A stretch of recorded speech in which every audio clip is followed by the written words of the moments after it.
تەنها 9 ڕۆژ بوو ڕێڕەوی لاچین کرابووە و ڕێکخراوە نێودەوڵەتیەکان پاروانانێکیان گەیاندا خەڵکە برسیەکەی ناگۆرنۆ قەرەباخ، بەڵام شەڕ جارێکی دیکە بەرۆکی گرتنەوە.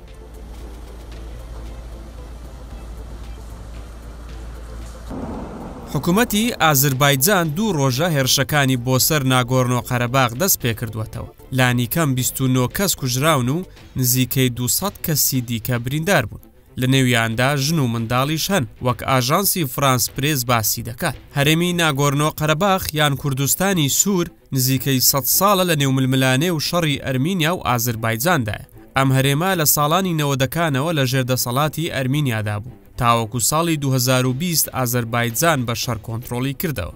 لە کۆتایی ساڵی ڕابردوودا ئازربایجان خاڵێکی پشکنینی لە ڕێڕەوی لاچین دانا و هاتوچۆی بە تەواوی سنووردار کرد. بیانوەکەشی ئەوەیە بەو ڕێڕەوەدا چەک بۆ ناگۆرنۆ قەرەباغ واستراوەتەوە. گەمارۆ خستنە سەر خەڵکەکە تووشی دۆخێکی سەختی کردن، تاوەکو لە ژێرفشاری نێودەوڵەتیدا ڕۆژی دەی ئەم مانگە ڕێڕەوەکەی کردەوە، بەڵام لە دوێنەوە هێرشی دەست پێ کردوێتە.